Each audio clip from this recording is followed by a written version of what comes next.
Hey, how's it going? I'm here with T. Quillen. We're here discussing a little bit about what the world would be without cinema and theater, and I'll kind of let him go and take it from here.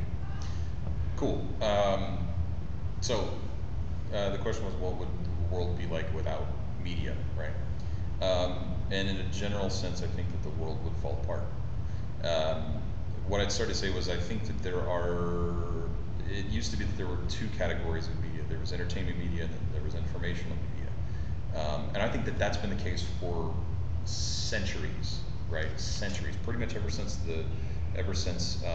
before the printing press was invented. You know, when you had guys standing out on in the town square, you know, calling out the town criers, you know, calling out the news. I think that was a form of as close as they could get to broadcast media at the time. You know, medieval times, with guys with scrolls standing out, just yelling out in the corner in the town square. That was as close as you could get. So from as far back in history, you've needed that. You've needed that form of informational media. Likewise, there's always been a form of entertainment media as well. Theater is an ancient art form that, because of the invention of the motion picture camera and all of that kind of stuff over 100 years ago, it transcended into a different art form. It's become a separate art form in and of itself. But the world has always needed some form of an escape.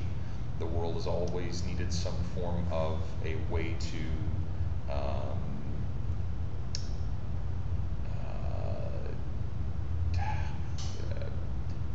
pass along certain moral and ethical questions and certain ethical lessons that are not just straightforward, this is the way you should do things, but to pose it in such a way that causes people to think about it on their own.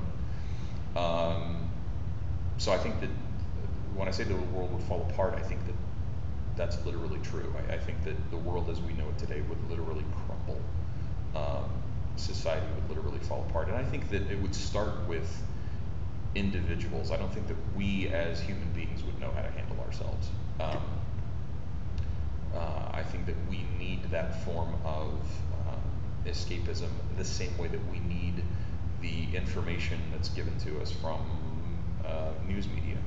Now, the third form of media that's come about within the past 10 years or less is social media, right? You could argue that it started with, on a large scale, it started with MySpace, and then moved on to Facebook and Twitter and everything else that you can think of, Instagram, and insert social media, whatever here.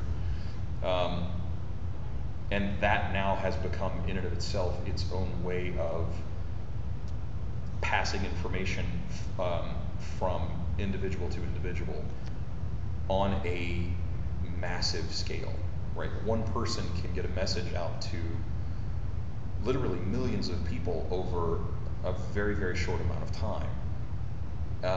And a lot of people are really skeptical about that, because it's like, okay, well, how much misinformation is Being put out passed along, right, yes. being passed along out there too. But my argument about that is, yes, the same thing could be said about every major newspaper and every major Gotcha. media outlet that comes along, blah blah blah, all that stuff too. And the same thing could be argued. It's just that they have editors that are making the decision about whether that misinformation goes out or not. I think that all three of those major forms of media now have become so ingrained in a part of our society that we would literally crumble and fall apart without it. Gotcha. All right, well, thank you a lot, T, and it's always great talking to you. Cool.